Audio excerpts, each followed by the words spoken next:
Seguimos conversando con el poeta Luis Benítez y estábamos charlando justamente de este proyecto de antología de Rumanía, ¿no es cierto, Luis? En efecto, sí, prevista para fines de 2015-2016, se llama Breve Historia de la Poesía Argentina del siglo XVII al XX, y a través de 400 años de poesía trata de mostrar como una crónica, en realidad como una suerte de libro de texto, si se quiere, para el interesado de cualquier procedencia en conocer cuál es el fenómeno de la poesía argentina. Me pareció muy interesante lo que vos comentabas, del tema de lo que puede ser un proyecto de antología, ¿no? Cuando es inclusiva, cuando es exclusiva. Porque siempre sabemos que toda antología es incompleta porque siempre hay un poeta que no conocemos, que va a faltar y que es bueno. Fatalmente. Claro. Ahora, estos términos de inclusión o exclusión, cuando se juegan por factores estéticos, ya es grave, ¿no? Es que no solo se juegan por factores estéticos, se juegan muchas veces por una razón de poder. Claro. ¿Sí? El antólogo se ubica en el papel de yo determino qué es lo bueno, qué es lo malo. En ese caso ya estamos ante un problema extraliterario. Extraliterario. En realidad. Sí, sí. Este trabajo, esta crónica, esta breve historia de la poesía argentina, no viene a legitimar a nadie. Son 465 autores los referidos, los mencionados. Pero que no necesitan ser legitimados. La legitimidad del autor la da la obra, no que venga un señor Luis Benítez o Juan de la Palota a decir si usted es poeta o usted no. Claro. Lamentablemente esto muchas veces no es también contemplado. La idea principal de esta obra es proyectar en principio la historia de la poesía argentina de esos 400 años hacia el exterior, aprovechando las facilidades que nos brindan estos amigos europeos, y interesar tanto al académico como al no académico, al lector especializado como al no especializado, en conocer qué es el fenómeno de la poesía argentina. Por eso una parte importante, además de la crónica en sí, el detalle, la historia de la poesía argentina, es el apartado final que habla de poetas referentes de cada periodo. Ahí, siglo por siglo, el lector va a tener el nombre, el apellido, la fecha de nacimiento y eventualmente, cuando corresponda, la de deceso de los poetas argentinos, 465 poetas argentinos. Es un trabajo fuerte que has hecho, Luis, realmente. Esto en realidad es el resumen de un trabajo más amplio, todavía, que veremos de publicar en algún momento, que implica incluir también poemas de cada uno de los 465 autores incluidos. Claro. Y esto primero es una suerte de presentación de esta breve historia de la poesía argentina. Pero son todos autores, como bien vos decías al comienzo, la ilusión de totalidad lamentablemente es un imposible, porque siempre nos va a faltar. Claro, sí, eso es lógico. Autor.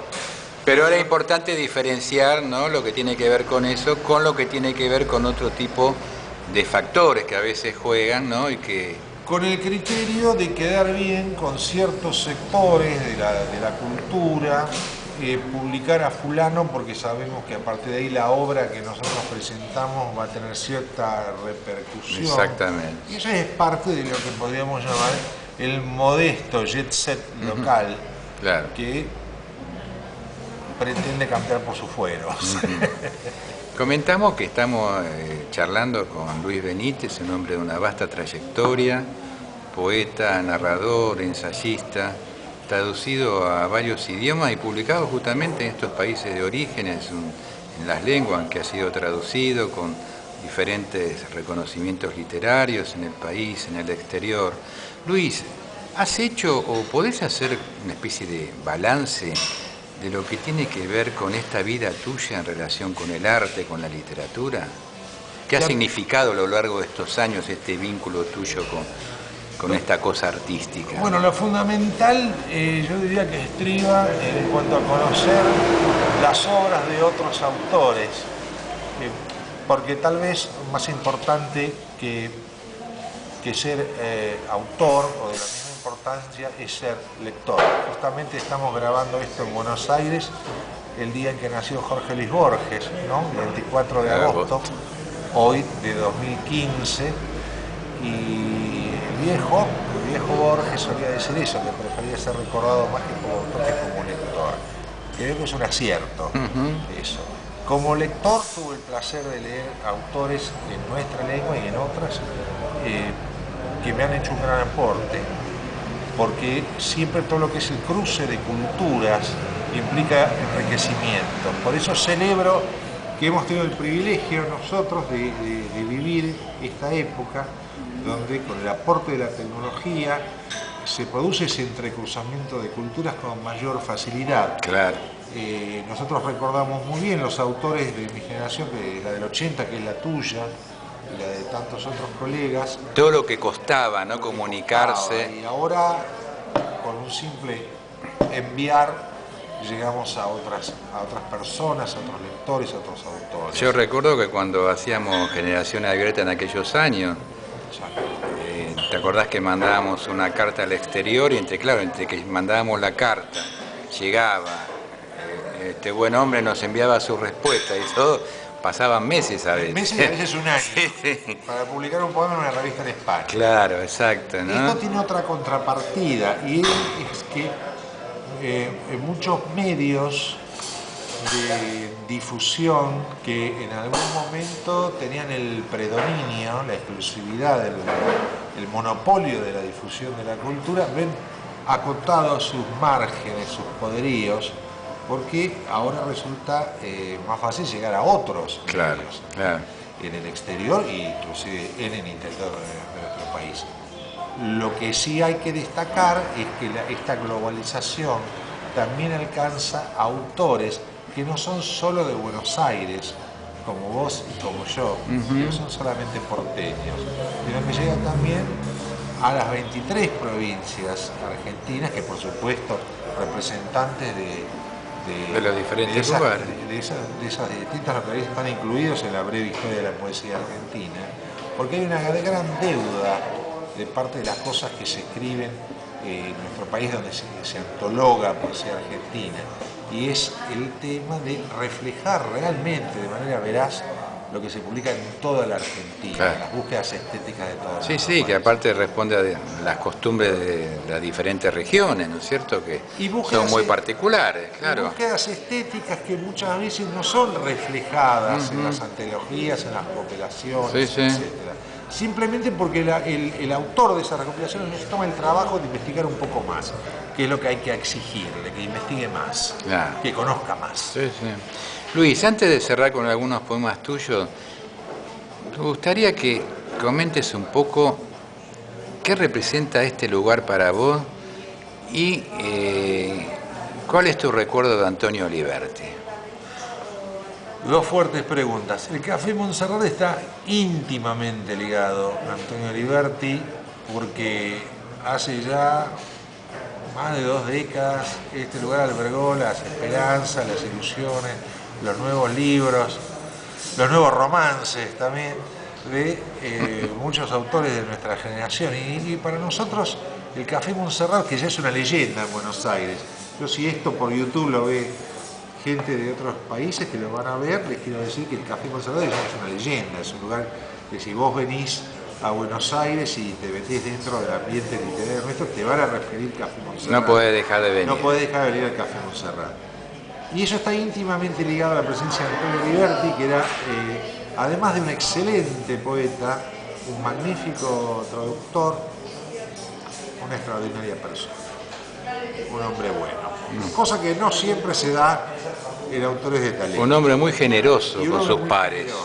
Muy generoso con sus pares. Un hombre que, ocupando espacios críticos en medios de comunicación que ahora a nosotros, los autores, muchas veces nos retasean el espacio, en su momento él y otros como David Martínez siempre tenían un espacio para los nuevos autores, y aquellos de la generación del 80 como vos y como yo íbamos con nuestro atrevido primer libro a la redacción de estos medios importantes, los más importantes de la Argentina. Y siempre alguna respuesta había, ¿no? Y teníamos una reseña, teníamos una columna en los medios, recuerdo, los medios más importantes de la Argentina culturalmente hablando.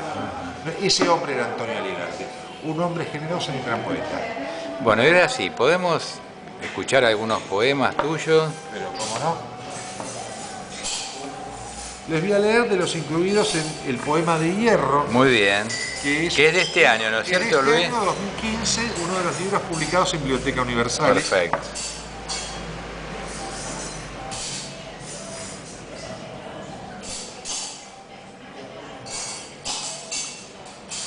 Nadie sabe dónde estuvimos.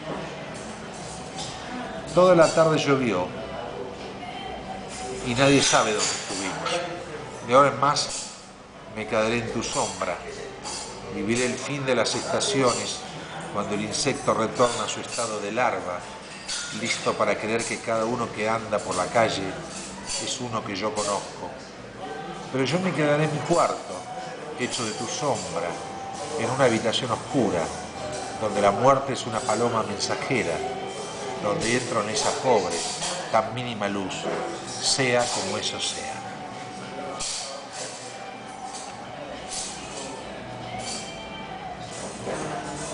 César Vallejo. Por los corredores de la imaginación, ir caminando, libre y solo para siempre, como cuando era y no sabía que era un niño, hasta olvidar que estoy imaginando. Esta carne pesada que orina y suda, en una o dos ideas se resuma, o vuelva bien atrás, a esa casi nada que casi nada ve en su cielo nublado. Devuélveme al chimpancé, o hazme solo literatura, mas no me dejes la condición de hombre. Eso que todo lo pesa en mí, afuera, no pesa nada. La poesía de Luis Benítez está muy relacionada con la condición humana.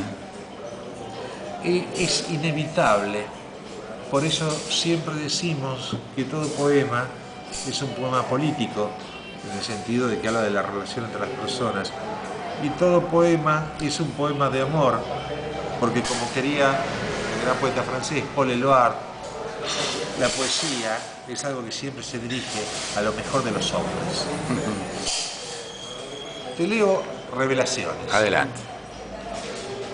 Alexander Graham Bell arrojó al futuro esta pequeña cosa que llevo en el bolsillo, que me espera paciente en un rincón de la casa, que me acecha silenciosa todavía en la oficina. Ha colonizado el mundo con voces que no son suyas y nos obliga ruidosamente a contestarlas. Contengan la noticia horrenda o la venganza que nos dibuja un rictus que no reconoceremos nunca ante nosotros. Sean el aguijón de nuevas urgencias o breves palabras que serenan y apaciguan. Él las transmite igual que a la cobarde amenaza que no tiene un rostro, los saludos inútiles en cada aniversario o el estúpido intento de vendernos interminablemente algo. Indiferente a lo que dice su micrófono, lo lleva a miles de kilómetros para que inevitablemente lo reciba alguien, como un bombardero atento solo a la puntual entrega de su carga, que cambia las cosas para siempre. Quizás su placer desde hace un siglo sea engañarnos, creyéndole que hablamos con los vivos, cuando al teléfono exclusivamente lo hacemos con fantasmas. El gran artista y también lúcido crítico Vasilio Kandinsky decía, entre otras cosas, que el artista era hijo de su tiempo, ¿no? Que inevitablemente tenía que reflejar el momento que estaba viviendo, porque claro, no se podía volver atrás, ¿no? La vida de los griegos era la vida de los griegos en la antigüedad. Y algo de esto que dice Kandinsky, ¿no? Yo veo en tu poesía. Es decir, hablamos de la condición humana, hablamos de las grandes contradicciones, ¿no? La condición humana, y todo reflejado en una bella poesía, ¿no? Matizada con imágenes, matizadas con pensamiento. Yo te agradezco mucho esos conceptos y coincido con Kandinsky y agregaría otra frase de un gran autor argentino, Raúl Gustavo Aguirre, que tuve el placer de conocer, que murió en 1984. Yo lo traté en el último tiempo de su vida. Él decía que el poeta tiene que ser el hombre más culto de su época. lo cual es un acierto maravilloso. Y ser culto en nuestra época no es solamente conocer lo que hace nuestro círculo alrededor, es conocer lo que se hace en el mundo. Claro, claro. Por esa razón es tan fundamental el hecho de que la poesía argentina salga al exterior. No nos engañemos, nuestra poesía tiene un espacio en el exterior y es apreciada. Es aún no tan conocida como debiera, pese a los esfuerzos oficiales, que los hay también, y particulares, que también los hay. Pero sin duda el camino que se abre para nuestra poesía y también para toda nuestra literatura, acá estamos hablando de nuestra narrativa, nuestra ensayística, es enorme, y sobre todo no es el futuro, esto es el presente. Claro, y estaba pensando esto de Raúl Gustavo Aguirre, ¿no? Sus famosas 3 tomos de poesía argentina, que demuestran justamente esa amplitud de criterio, no de inclusión que hablábamos al principio. Claro, la última gran antología de poesía argentina que se publicó, Ediciones Fausto, en 1979, en 3 tomos, con ese criterio de inclusión que distinguía a un autor generoso como era Raúl Gustavo Aguirre, que cumplía aquello que nos dijo en su momento Miguel de Cervantes Saavedra, que algo sabía de lo que es la cultura en español, que dijo: el primer deber del poeta es ser generoso. No nos olvidemos nunca de esta frase, el primer deber del poeta es ser generoso. Bueno, hay que tomarlo, ¿no?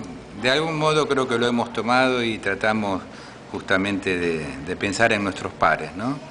Y bueno, eso es algo bueno. Luis, sos el primer poeta que integra este segmento del canal Generación Abierta en YouTube.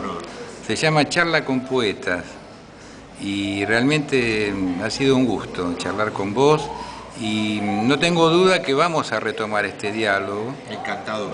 Para seguir charlando sobre otros temas. Y mucha suerte con todos estos proyectos. La tendremos. Hasta muy pronto. Gracias.